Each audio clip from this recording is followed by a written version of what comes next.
श्रीमंत कसं व्हायचं हा प्रश्न अनेकांना पडतो, नाही का? सल्ला तर खूप मिळतो, पण खरा आणि प्रॅक्टिकल मार्ग कोणता? कल्पना करा, एका कॅफेमध्ये एक तरुण एका वयस्कर व्यक्तीला यशाचं रहस्य विचारतोय आणि त्या एका साध्या संवादातून संपत्ती निर्माण करणारी 5 जबरदस्त तत्व समोर येतात. आज आपण तीच तत्व पाहणार आहोत, जी कोणालाही श्रीमंत होण्याचा एक स्पष्ट रोडमॅप देऊ शकतात. तर ही गोष्ट घडते एका कॅफेमध्ये. एका बाजूला बसलाय जेक, डोळ्यात मोठी स्वप्न आणि खूप सारी ऊर्जा असलेला एक तरुण, आणि त्याच्या समोर बसले आहेत एक वयस्कर गृहस्थ ज्यांच्या चेहऱ्यावर जगाबद्दल थोडी निराशा आहे. चला आपण त्यांना मिस्टर ग्रम्पी म्हणूया. हा जेक कॉलेजची फी भरण्यासाठी प्रचंड मेहनत घेतोय, पण त्याला श्रीमंत व्हायचंय. म्हणून तो मोठ्या आशेने मिस्टर ग्रम्पींना विचारतो की यशस्वी होण्यासाठी काय करावं लागेल, आर्थिक सल्ला मागतो. पण जेकच्या सगळ्या उत्साहावर पाणी फिरलं जातं. मिस्टर ग्रम्पी थेट म्हणतात, अरे आजच्या तरुण पिढीला कष्टाची काही किंमतच नाही, सगळं आयता हवाय. आता हा प्रतिसाद जेकसाठी किती निराशाजनक असेल विचार करा. आणि तेव्हा मला राहवलं नाही. मी त्या चर्चेत उडी घेतली. मी त्यांना समजावून सांगायचा प्रयत्न केला की आजच्या तरुणांसमोरची आव्हानं खूप वेगळी आहेत. जग खूप बदललंय. त्यांना टीकेची नाही तर योग्य मार्गदर्शनाची आणि आधाराची गरज आहे, कारण यशाचा मार्ग आता पूर्वीसारखा सरळ राहिलेला नाही. आणि मग याच चर्चेतून बाहेर आलं श्रीमंत होण्याचं पहिलं आणि कदाचित सगळ्यात महत्त्वाचं तत्व: पैशाच्या मागे धावण्याआधी आपली कुऱ्हाड धारदार करा. म्हणजे स्वतःमध्ये अशी काही कौशल्य तयार करा ज्यांची किंमत असेल. याला समजायला एक सोपं उदाहरण घेऊया, झाड तोडण्याचं. कोणतीही तयारी न करता व्यवसायात उतरणं म्हणजे बोथट कुऱ्हाडीने झाड तोडण्याचा प्रयत्न करण्यासारखा आहे. वेळ आणि शक्ती दोन्ही वाया जाईल. या उलट आधी एखादं मौल्यवान कौशल्य शिकणं म्हणजे कुऱ्हाडीला धार लावण्यासारखं आहे. मग यश मिळवणं खूप सोपं होतं. आजच्या जगात तर अशा कौशल्यांची काही कमी नाहीये. विचार करा, व्हिडिओ एडिटिंग, कॉपी रायटिंग, हाय तिकीट सेल्स किंवा सॉफ्टवेअर डेव्हलपमेंट ही अशी कौशल्ये आहेत ज्यांची बाजारात प्रचंड मागणी आहे आणि ती तुम्हाला एक मजबूत आर्थिक पाया देऊ शकतात. आता कल्पना करा, यातलं एक जरी कौशल्य नीट शिकलात ना, तर महिन्याला $10,000 पर्यंत कमाई करणं शक्य आहे. हे काही स्वप्न नाहीये. योग्य कौशल्याने हे ध्येय गाठता येतं आणि यामुळे आर्थिक स्वातंत्र्याचा पाया खूप लवकर घातला जातो. चला आता दुसऱ्या तत्वाकडे वळूया. एकदा का तुम्ही कौशल्य वापरून पैसा कमवायला लागलात, तर पुढची पायरी आहे तुमच्या पैशाला तुमच्यासाठी काम करायला लावणं. आणि हे होतं गुंतवणुकीच्या शक्तीमुळे. पैशाचं काय आहे माहितीये? तो ना कुकीजचा ढिगासारखा असतो.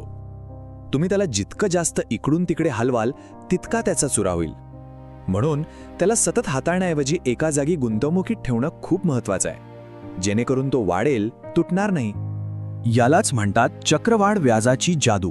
म्हणजे काय, तर तुमच्या गुंतवणुकीवर मिळणारी कमाई स्वतःच नवीन कमाई करायला लागते. सुरुवातीला हे हळू वाटतं, पण जसा वेळ जातो ना, तशी ही वाढ प्रचंड होते. वॉरन बफे यांचं उदाहरण घ्या ना. त्यांची 99% संपत्ती 50 नंतर तयार झाली. याच शक्तीमुळे. आता हे ऐकून कदाचित विश्वास बसणार नाही, पण बघा, S&P 500 सारख्या एका साध्या इंडेक्स फंडमध्ये जर कोणी दरमहा फक्त $250 40 वर्षांसाठी गुंतवले, तर ते $15 लाख पेक्षा जास्त होऊ शकतात. ही आहे सातत्याची आणि चक्रवाढ व्याजाची ताकद. मग गुंतवणूक सुरू कशी करायची? अगदी सोपं आहे. फक्त 3 पायऱ्या. 1. तुमच्या उत्पन्नाचा एक निश्चित हिस्सा ठरवा. 2. कमी खर्चाचा इंडेक्स फंडासारखा पर्याय निवडा. आणि 3. सगळ्यात महत्त्वाचं, तुमची गुंतवणूक ऑटोमेट करा, म्हणजे शिस्त मोडणार नाही. सुरुवात कधीही करता येते. आणि आता तिसरं तत्व. हे तत्व आहे जोखीम घेण्याबद्दल, सतत शिकत राहण्याबद्दल आणि या दोन्हींसाठी आपल्याकडे असलेल्या वेळेचा फायदा घेण्याबद्दल. तरुणपणात सगळ्यात मोठी ताकद कोणती असेल तर ती म्हणजे वेळ.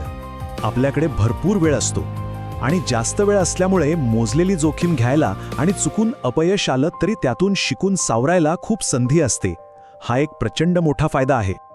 म्हणून एक गोष्ट डोक्यात फिट बसवायला हवी: यश म्हणजे दुसरं तिसरं काही नसून अपयशातून टिकून राहिल्याबद्दल आणि प्रत्येक चुकीतून काहीतरी शिकल्याबद्दल मिळणारं बक्षीस आहे. त्यामुळे अपयशाला घाबरू नका, तो प्रवासाचा एक भाग आहे. मानसशास्त्रात एक डनिंग-क्रूगर नावाचा परिणाम आहे. सोप्या भाषेत, जेव्हा आपल्याला एखाद्या गोष्टीबद्दल खूप कमी माहिती असते, तेव्हा आपल्याला वाटतं की आपल्याला सगळं काही कळतं. यालाच माउंट स्टुपिड म्हणतात.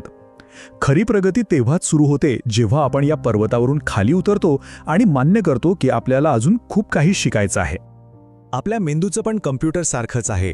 त्याला पण रेग्युलर सॉफ्टवेअर अपडेट्स लागतात. पण दुर्दैवानं बहुतेक लोक कॉलेज संपलं की शिकणंच थांबवतात. या झपाट्याने बदलणाऱ्या जगात ही सगळ्यात मोठी चूक ठरू शकते. खरं सांगा, तुम्ही शेवटचं नवीन काहीतरी कधी शिकलात?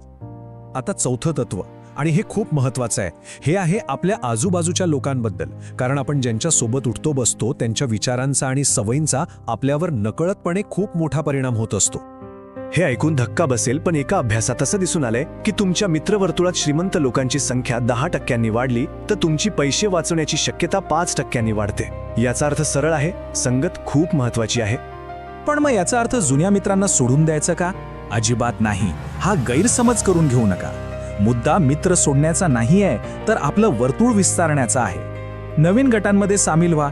अशा लोकांचा संपर्कात या जे तुम्हाला प्रेरणा देतील, पुढे जायला मदत करतील. आणि आता आपण आलोय शेवटच्या आणि 5व्या तत्वावर. हे तत्व म्हणजे एक आठवण आहे की भविष्य तुमच्या हातात आहे. ही फक्त एक घोषणा नाही आहे, तर एक जबाबदारी आहे. हे कदाचित मिस्टर ग्रम्पींना पटणार नाही, पण सत्य हेच आहे की आजची तरुण पिढीच या जगाची भावी नेते आहे. त्यांच्या बुद्धिमत्तेशिवाय, त्यांच्या नवीन कल्पनांशिवाय आणि त्यांच्या ऊर्जेशिवाय हे जग पुढे जाणारच नाही. त्यामुळे स्वतःच्या क्षमतेवर विश्वास ठेवणं खूप गरजेचं आहे. तर ही होती ती 5 तत्व.